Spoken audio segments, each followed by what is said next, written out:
Hello, everyone. Today I have a story for you based on the life of Coco Chanel. It's from the series of books Little People, Big Dreams.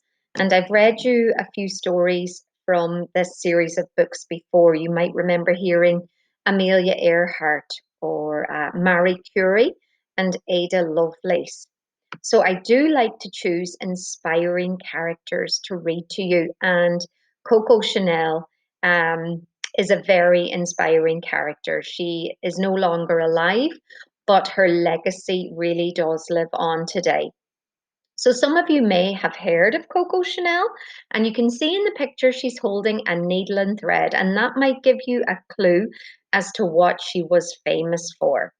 Well, she was a fashion designer known for very classic styles and innovations such as the woman's suit, the quilted purse, costume jewelry, and the little black dress.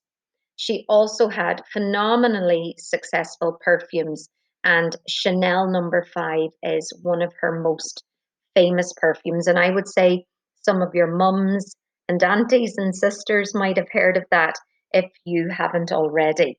So let's begin our story at Coco Chanel.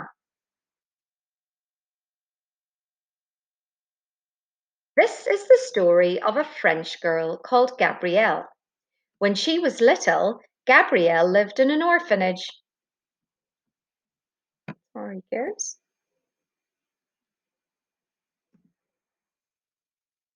The nuns thought Gabrielle was very strange. She was different, and they didn't like it. We can see what she's writing on the board, girls and boys. To be irreplaceable, one must always be different. So obviously that's what Coco believed when she was a little girl. Gabrielle was different. While the other girls played, she liked to sew with a needle and thread. When Gabrielle grew up, she sewed by day and sang by night. The people watching called her Coco.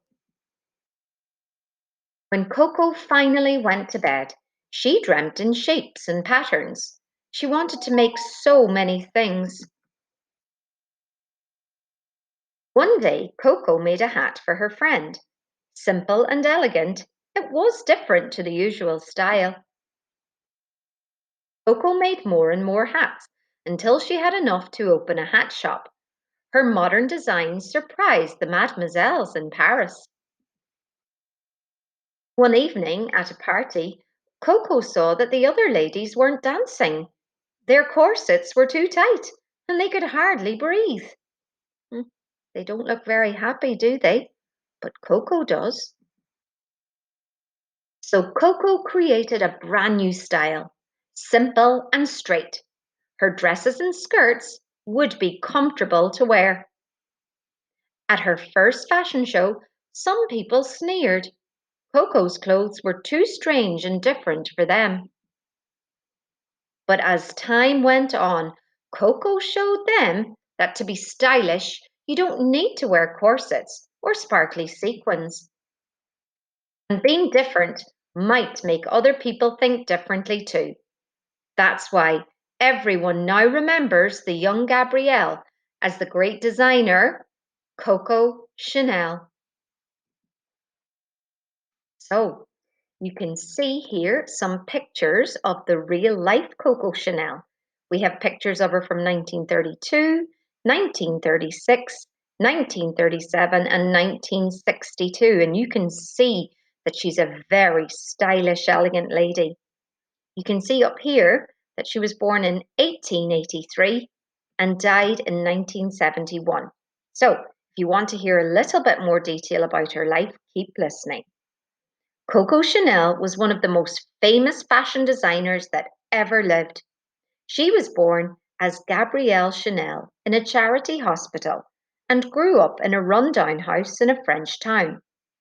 Following the death of her mother when Gabrielle was only 11, she was sent to a strict convent school where she learnt to sew.